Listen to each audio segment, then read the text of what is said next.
So now moving on to the next presentation, it is a heterojunction specific production solutions designed in Europe. And actually the title really tells about all. So it's about a German company, H2GEMINI, which is right now becoming a very famous company in the field of heterojunction because there are not so many PCVD suppliers left in western part of the world. So we have Dirk Habermann, who is the CTO and also the founder of H2GEMINI. Dirk, the floor is yours. Hello. Hello. So I will start my video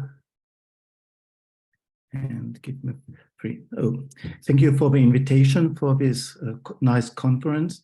So I want to give you just also a small overview about our company. So to switch. Okay. So we are a new company in the field, but the owners and founders and the team are very experienced people out of PV. So we are, my brother and me, we were working several years in the industry, solar industry. So I have a background of 25 years in photovoltaic as a former Chief Innovation Officer, Meyer Burger, and CTO at the Schmidt Group. So we are holding a lot of patents over the years, and also I started in 2018 with my brother to build up our own company.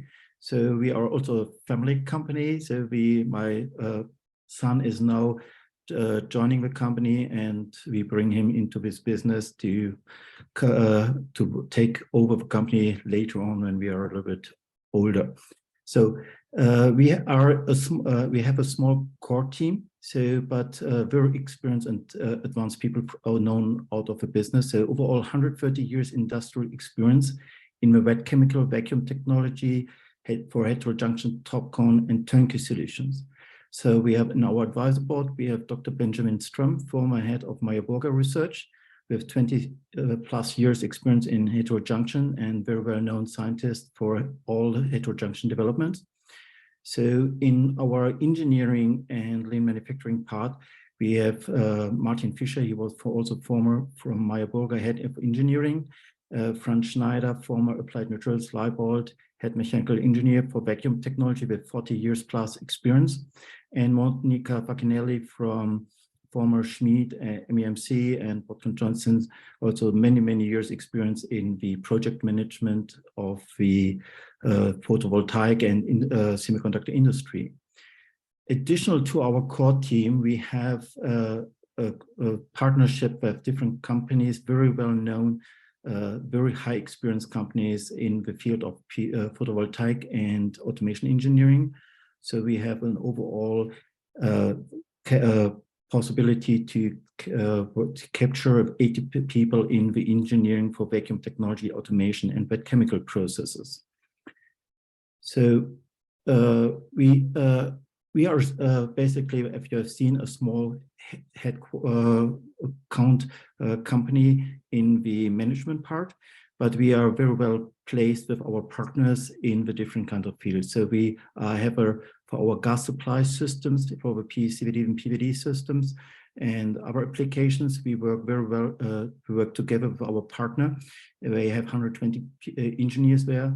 We are working in wet chemical equipment with the most famous companies in wet chemical process, really early birds in the solar industry.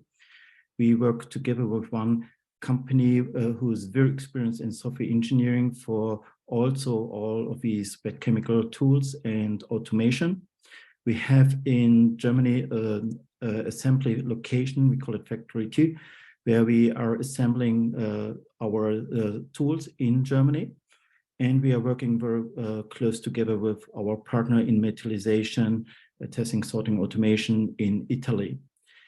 For the other applications, particularly when we look not only on single machines, we are working very closely together with Siemens. We are a PV strategic partner from Siemens for turnkey solutions, MES systems, and control systems of the lines. We have in Korea our fab, which is Factory 1, where we do PVD, CVD systems, automation, and some R&D work. I will come to, we have two locations in Europe. One is the main, the first location, which was founded first, was a Technology Consulting GmbH in Switzerland, and the Technology GmbH in Germany is now the second one, where we focus on the manufacturing in Germany and for the European and US market. Now, in our main part, where we are doing the assembling and manufacturing of the vacuum systems is in Korea placed, where we have 17,000 square meters for manufacturing area, 2,000 square meter clean room, and typically we are doing their PCVD, PVD process in this area. We have 40 employees for manufacturing CVD and PVD systems. So we are focusing here really on the vacuum and automation systems. Now, when we come to our different kind of equipment, so as I described, I was a former CTO of Schmid and Marburger, so vacuum tools, deposition tools, and wet chemical tools, particularly inline tools, Christian described briefly before. I'm very familiar, and I'm really supporting these technologies. So we have there also for the heterojunction technology, we have developed a special process which was focusing on texturing, cleaning, and preparing the wafers for the amorphous layers. And the main part is the cleaning sections, as also discussed in the previous call from Christian. It is the case that the surface of heterojunction is extremely sensitive on the contamination damages of a surface, because heterojunction is a thin film technology on a thick material. So therefore, we have to develop some special process to get to avoid any contamination and unexpected damages of a surface, particularly by handling.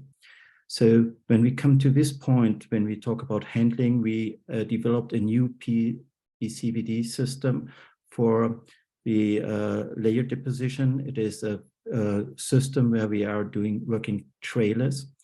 And how we can do this is based on our automation concept, where we typically handle not a single wafer like with a grippers, etc. We are handling metrics. I will describe this later on a little bit more in detail.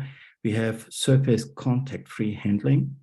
We focus here also on tray loading, unloading systems as typical for the in the automation part. Nevertheless, as a former CTO of Schmid, I have a very deep, good feeling to APCVD systems. So I really like these tools for special applications. They're extremely good and performing. And so we do also customized process for special applications. And we have also, and this is one key part in the heterojunction lines, we developed a special gettering process, which is not comparable in the designing of a standard gettering process known in the market with a pocket diffusion and so on. So we develop a special one which creates a better gettering effect on the material. So compared to any kind of pocket gettering steps. We also do special customized process machines here. One example is the silver recycling tool you see here on the right bottom part. And the main part, what we are working on are the heterojunction cell manufacturing lines on a turnkey base. So when we look on the heterojunction part of the process, we know it is surface sensitive. So we have there, of course, cost contamination as a key part, but one point which is mostly a little bit underestimated is the surface damage of the layers. Particularly when we look there, we do a PECVD coating of 10 nanometers per layer, so maximum 20 nanometers on silicon on our base wafer material, this is a very thin and sensitive layer. So any transport system which creates damages are really dangerous for this layer. So it is very important to work there in an automation system and in a process deposition system where we have no damage of the surfaces. The same thing is focusing in the automation. So you need where definitely mechanical stress-free part. The automation should be not too complex. The reason is very simple. If you have a complex automation, you have many handling steps, many touching of the surfaces. This creates only problems. At the other point of view, if you want to be successful in heterojunction, you need a very high throughput. And the automation, and to keep the cost structure down, you need an automation which can handle 4.5 cut cells. Therefore, you need a solution for this. On the other side, when we look on the different wafer sizes, we see in the market M6, M10, M12, G12, G12 plus sizes. So if you want to invest in this technology, I think it is a good step to invest in a technology where you have a higher flexibility to handle different kind of wafer sizes and full and half cut size. So what our solution is that we focus here on a special step that we make the PVD system, PCVD system trayless. So we are not handling a tray, which brings us into two big advantages. First, our wafers are not moving on the tray or when we transport the wafers from step to step. Second is that we have there a higher throughput because of we don't need to heat up the trays in the different steps, and a better uniformity because the wafers are deposited in a position which is completely uniform temperatured. With the automation and production, I describe this, the matrix handling in inline solution is there the most effective way. When we look now on the matrix automation, what we developed there is a unique surface-free transport. So we surface touching-free transport. So what we developed here is a matrix handling part and transport of the wafers. We have, of course, in the beginning, before we go into the texturing tool, we can work half cut and full cut wafers here. And when we, in the moment when we handle and transport them into the production area, we don't touch any more of the surface. So in the PCVD tool, we have a trayless system.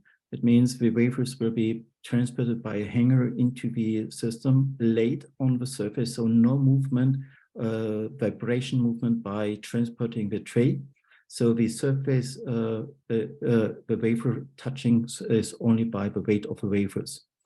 By this, we can provide a very good temperature uniformity over the tray. The tray size is roughly 2 meters 50 by 2 meters 50, 100 full size, 200 half cut wafer sizes in G12. I come later on to the numbers when we talk about M10 and M6 wafers. And what we have there is fully capability with very minor modifications from at the end M0 to M12 or typically today M6 to M12 wafer sizes. We can also handle M12 plus, which we have as the next generation in this tool already established. So we have very good passivation qualities with our tool, and one very important point is particularly by this big tray sizes, we have a tunable gas distribution head design where we get a very uniform distribution of gases on our surfaces. So we are working also in the PVD part. We developed a PVD tool, which is typically based on the standard configurations. We have dual rotatable magnetrons there 2 times for top and bottom deposition. transfer chambers, etc. The throughput is 8,000 cells per or pieces per hour in full wafer size and 16,000 on half-cut wafer size. Now we come to the heterojunction turnkey line. So I'm as clear, I'm a fighter for inline processes. However, the texturing process for heterojunction in the moment is very efficient on batch. So we have an initial batch texturing tool, but all other processes where we are handling are completely inline.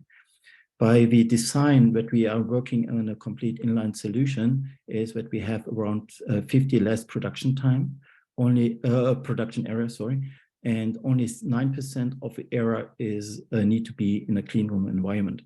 And this is just only at the positions where we have the transition from one tool to the next one by the matrix automation. The capacity is balanced so that we have from the balance means that at the end we have a higher throughput going to the front, so that we always take the wafers out of a line. We have buffer systems installed, and overall by this kind of design compared to a cluster line, what you see in the bottom part is we have around 60% less automation. Less automation means less damage, less problems with the tools. We have less complexity. We have less touching of the surface. So at the end, significant lower capex. So when we look on the typical line, what we had developed in our case for the inline, we have only very few automation parts here, and by this kind of design, we are completely flexible in handling half and full cell tool capacities. We have definitely decided this to go this direction out of the cluster part is to reduce any kind of damage of the surface. And this is at the end the biggest advantage of such an inline tool: a lower capex, lower surface damage, higher quality, and of course, therefore, a better product for the heterojunction surface cell. So on the key parameters for the line, we come here to the main part of the throughput. So for M6, we have 8,640 full cells and 17,280 half cells. And M10, 72,000, and M12 is 6,000, 12,000 variation.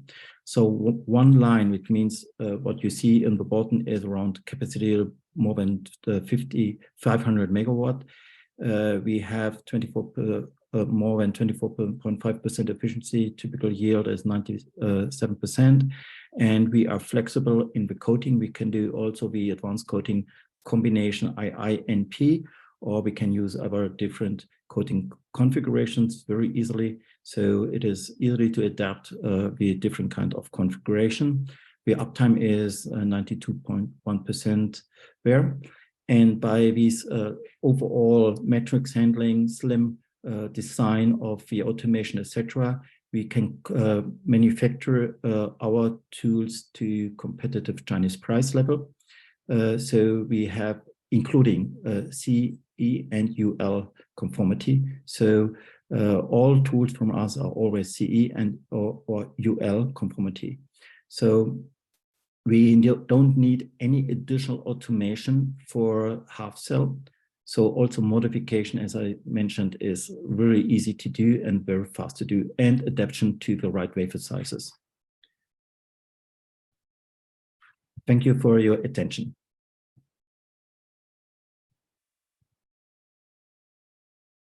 Okay, thank you very much, Dirk. That was very nice overview and very beautiful product and automation. So I have one question here in the chat. They're asking, does the PECVD tool is capable to deposit graded I layer and dopper layer? Yes, the tool is capable to do gradient doping and layers. We have enough. We have there in our tools the possibilities to add additional deposition positions. So we have there completely maximum flexibility there. One key point is, as we work there in the chambers with different in different chambers, so we are not depositing bottom top in the PVD tool. We are doing these in separated chambers with separated pressure. So we are completely flexible in defining the right combination in the deposition. Okay, so then I think this is also from my side, and there is also a question in the chat box. So how are you, I mean, what are you thinking in terms of metallization, which is the most important part for the heterojunction? So what are the solutions? Yeah, I think from there are different paths of solution. We are actually working on one separated one, which I cannot open in the moment, but it will come very soon. Which is significant reduction of the cost structure. But I think particular path going to the copper, micro copper, silver coated material is pretty good path there. Working on plating since many years. I'm a fan of plating, but of course there need additional process steps, and it is not so simple. You need additional coating, so to protect against plating on the ITO layer. I think it is a possibility with this, and maybe if we find a good solutions, particularly in the cost structure there for the investment, it will be a good path. At the end, when we look on the half cell and the connection technology in the module with the multi-busbar technologies, where of course definitely the silver consumption will be reduced. Same way like it will go for TOPCon. And at the end, be honest, if some of the pastes are pretty good developed, also for low temperature curing, and not only by basing on epoxy material, it is possible to get a coating or a metallization quality same as what you, and in price level same as what you got from TOPCon and PERC cells. So I think we very often and very deep discussed disadvantage of the heterojunction cell. I think there's a short step to come over this problem. And I think there are many efforts in the market, what I've seen, and also on our side, that we have a very good chance to be in a very competitive price level in the silver consumption or in the metallization costs for these kind of cells. Okay. Actually, there are also a couple of other questions. Since we are pressing out of time, I would like to move ahead with the next presentation. Thank you very much, and please stay. And there are a few questions, I think, regarding CapEx. I don't know if you are comfortable to answer. That would be really great if you can throw some numbers. Good. Yeah, thank you.